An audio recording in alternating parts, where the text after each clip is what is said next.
우리들이 암이라든가 아니면 희귀 난치병이라든가 그러한 질병에 걸렸다고 의사가 말할 때 가슴이 뭐라고 표현할 수 없는 재앙이라고 느껴지는 느낌이 있지 않습니까?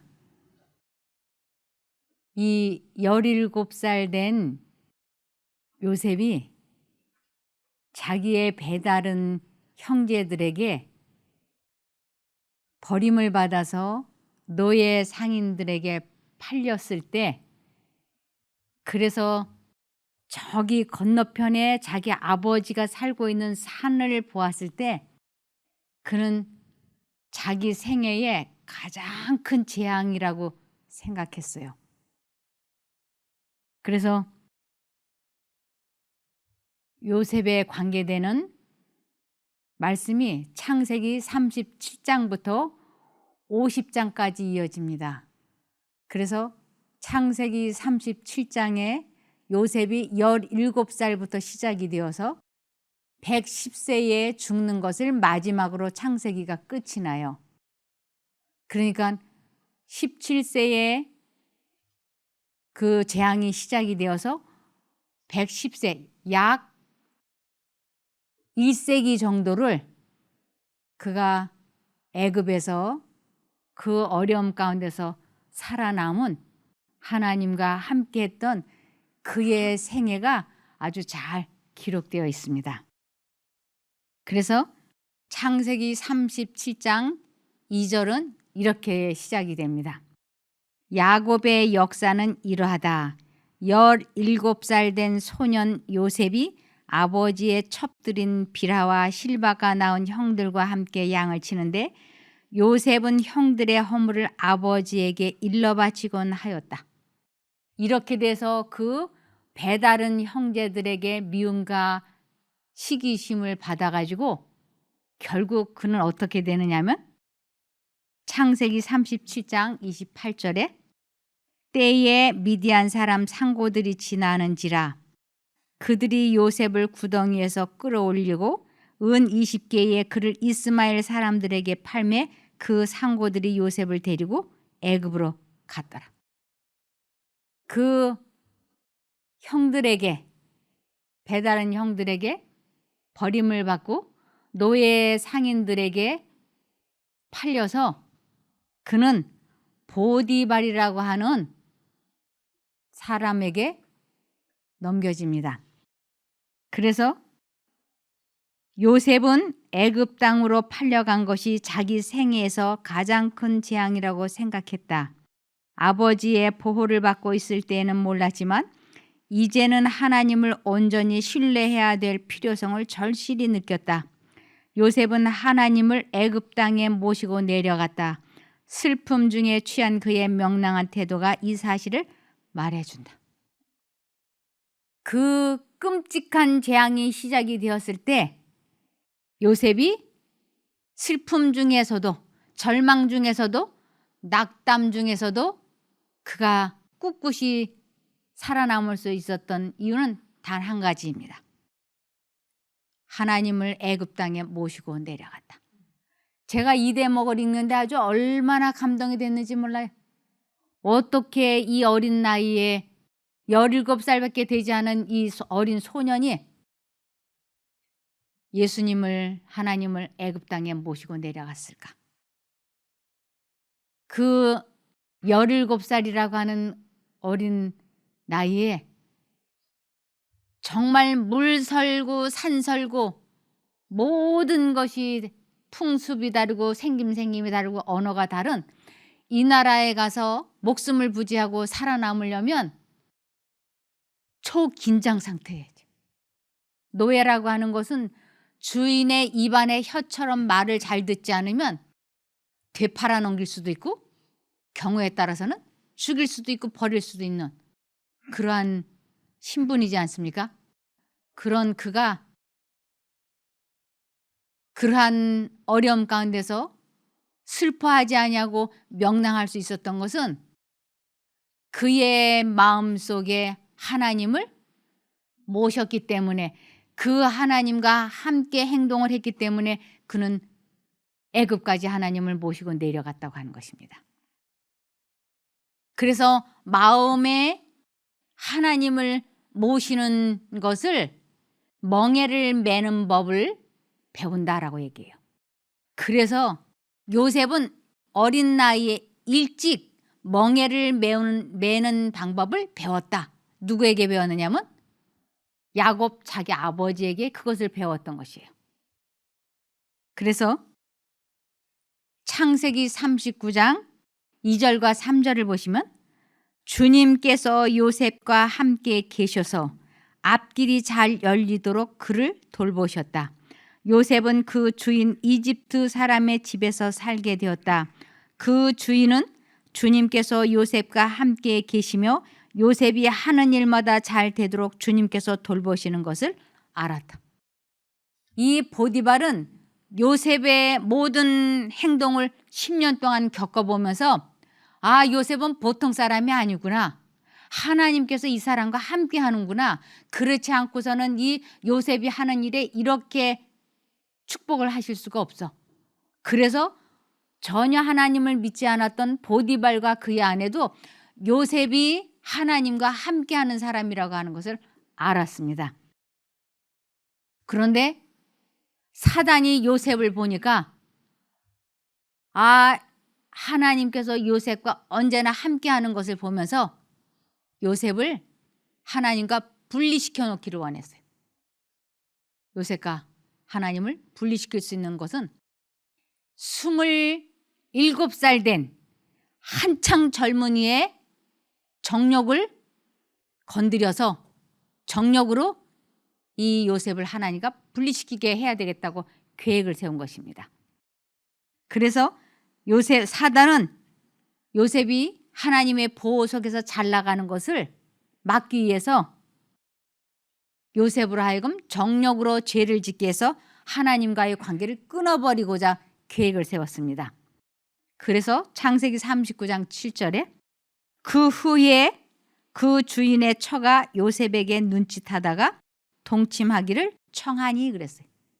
이건 26, 7살 된 남자에게 절대로 빠져나갈 수 없는 덫을 놓은 것이에요. 자기의 주인의 아내, 그 여자가 동침하자고 요청을 할 때 거절을 하게 되면 죽는다고 하는 것을 자기는 알았어요. 그리고 만일 응하게 되면 은밀한 기쁨과 보호 속에서 살겠지만 그는 하나님과의 관계가 분리된다고 하는 것을 알았어요. 둘 중에 하나를 선택해야 되는 아주 궁지에 몰린 처지가 되었습니다. 장래의 모든 것이 한순간의 선택에 달려있다고 하는 것입니다. 관능적 욕망의 유혹보다 젊은이들에게 더 위험하고 더 치명적인 것은 별로 없다. 그리고 이 욕망이 의지에 굴복되지 않는다면 이것이야말로 현세와 내세를 위한 우리의 몸과 영혼을 결정적으로 파멸시키는 욕망임이 드러날 것이다. 그의 장래의 모든 행복이 한순간의 선택에 달려 있었다. 요셉은 잠잠히 눈을 하늘로 향해 도움을 청하고 거룩하지 못한 욕망 대신 단호한 결심으로 밝아진 시선을 들어 부르짖기를 내가 어찌 이 큰 악을 행하여 하나님께 득죄하리까라고 했다. 승리는 그의 것이었으며 그는 유혹자의 손에서 벗어나 구원을 받았다. 요셉은 아주 단호하게 그 자기를 유혹하는 주인의 아내에게서 벗어날 수 있었는데 그것은 그가 오랫동안 하나님과 동행하는 훈련, 연습을 했기 때문에 이것이 가능했던 것입니다. 그렇지 않으면 누구도 불가능한 유혹이었어요. 그는 단호한 결심으로 밝아진 시선을 들어 이 밝아진 시선이라고 하는 건 하나님과 관계가 깊은 사람, 죄로운 눈이 어두워지지 않은 사람이 내가 어찌 큰 악을 행하여 여호와께 득죄하리까라고 부르짖으면서 그는 자기의 옷자락을 붙잡고 늘어지는 그 여자에게 겉옷을 벗어주고 잡으니까 벗겨주고 그리고 그는 바깥으로 뛰쳐나갔던 것입니다. 그러자 이 여자는 사단이 주는 감정과 미움으로 이 요셉에게 엄청난 덤태기를 뒤집어 씌웠어요.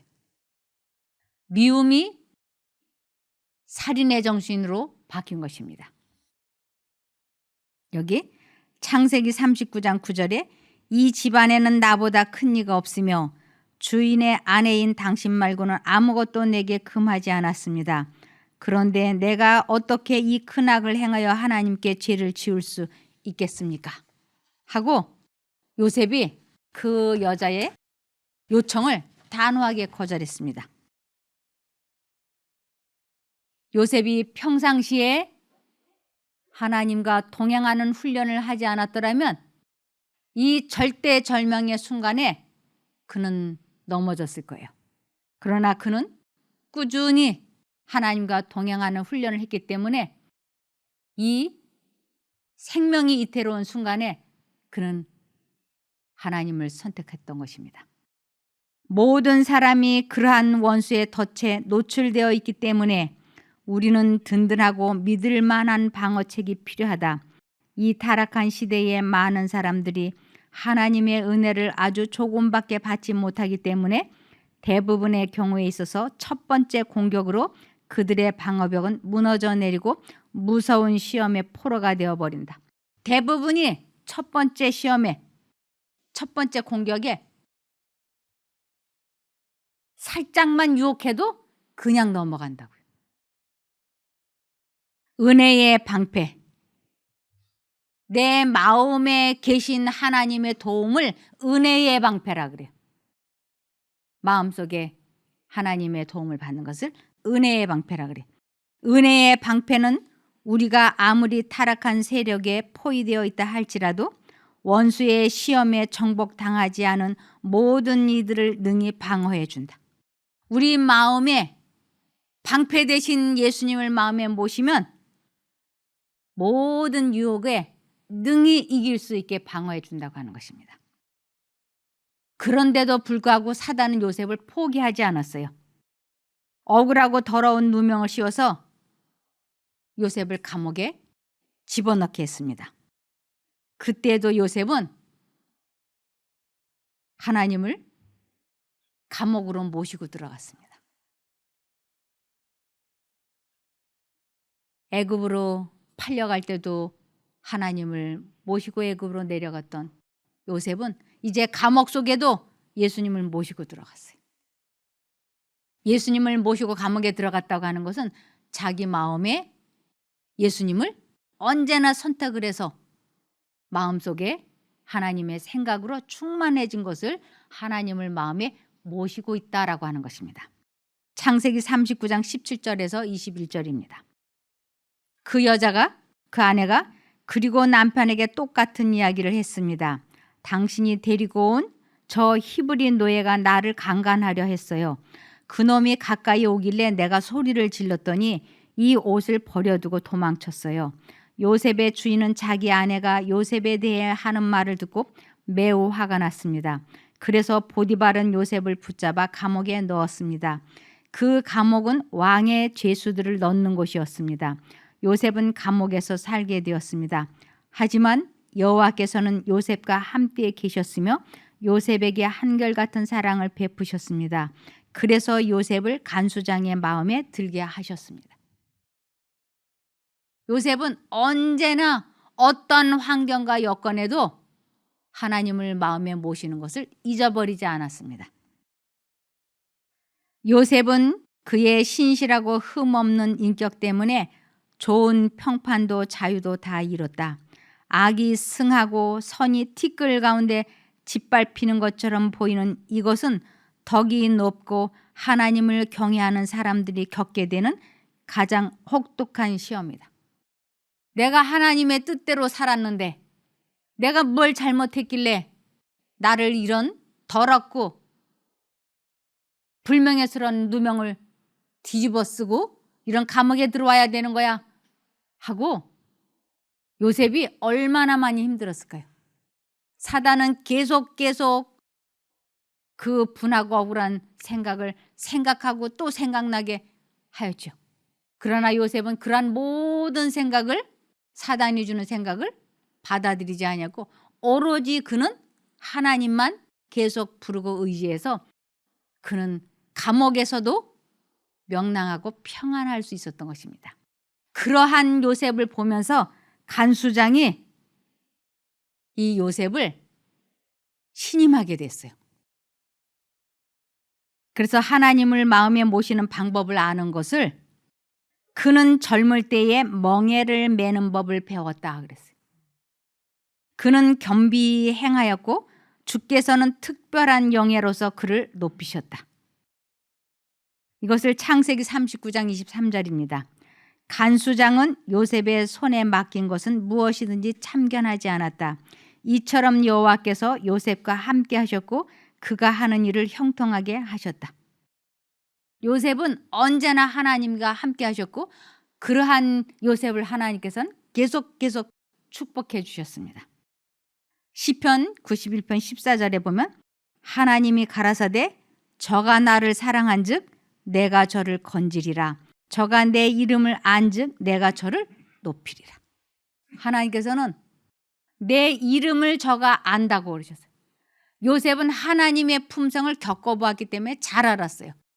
그래서 하나님께서는 이 세상 모든 사람들, 우리들이 어떤 질병에 걸려거나 어려움에 처했을 때 저가 나를 사랑한즉 내가 저를 건지리라고 약속하셨습니다. 저가 내 이름을 안즉 내가 저를 높이리라고 약속하셨어요.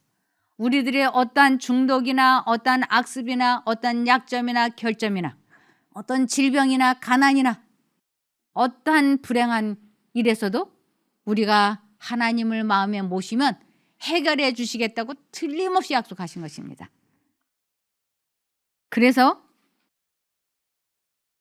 욥기 28장 28절에 또 사람에게 이르시기를 주를 경외함이 곧 지혜요 악을 떠남이 명철이라 하셨느니라. 악을 떠난다는 것, 악을 버리는 것, 하나님을 선택하는 것, 이것이 명철이라고요. 이것을 주를 섬긴다 그러고 경외한다 그러는데 이것이 가장 큰 지혜라고 하는 것이에요. 그래서 요셉은 가장 큰 지혜의 명철한 사람이었어요. 그런 사람을 하나님께서는 반드시 높이시겠다고 세우시겠다고 약속을 하셨습니다. 그래서 요셉은 자기의 생애가 계속 재앙이 또 재앙을 낳는다고 생각하고 괴로워했는데 사실은 하나님께서는 재앙이라고 하는 보따리 속에 사실은 그 보따리가 풀어질 때마다 기가 막힌 선물이 그 속에 있었던 것입니다. 창세기 40장 1절에서 3절을 보시겠습니다. 그 후에 애굽 왕의 술 맡은 자와 떡 굽는 자가 그 주 애굽 왕에게 범죄한지라. 바로가 그 두 관원장 곧 술 맡은 관원장과 떡 굽는 관원장에게 노하여 그들을 시위대장의 집안에 있는 옥에 가두니 곧 요셉의 갇힌 곳이라.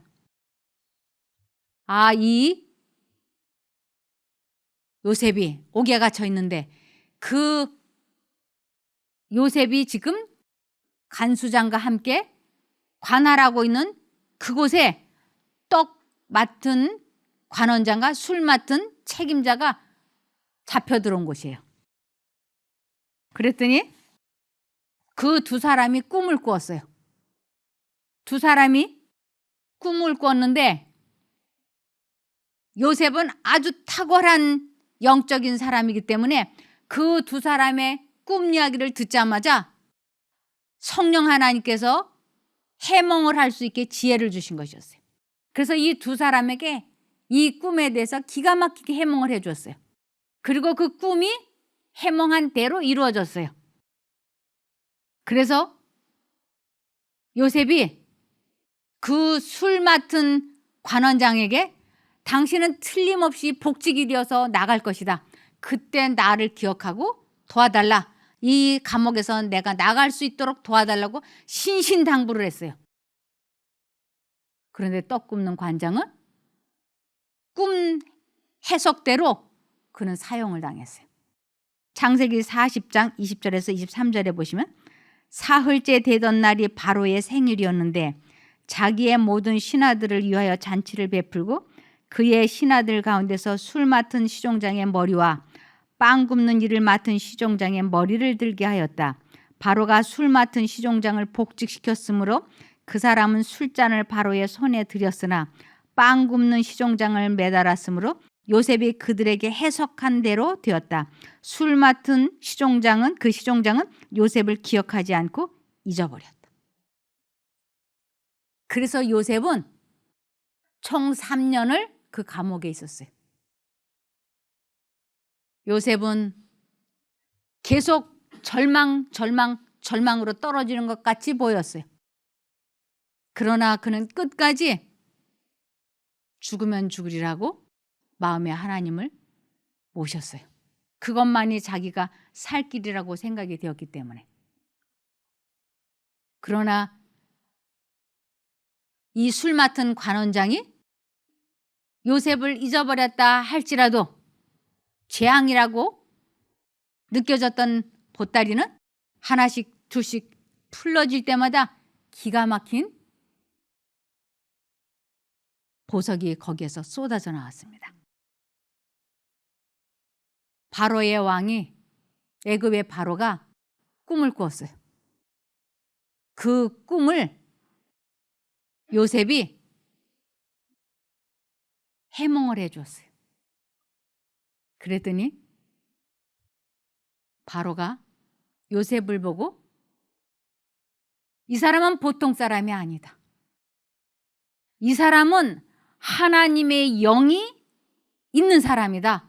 하나님에 대해서 전혀 믿지 않는 사람이 요셉을 보고 그렇게 말했어요. 이 사람은 보통 사람이 아니야. 이렇게 창세기 41장 38절에서 39절에 보면 바로가 신하들에게 말하였다.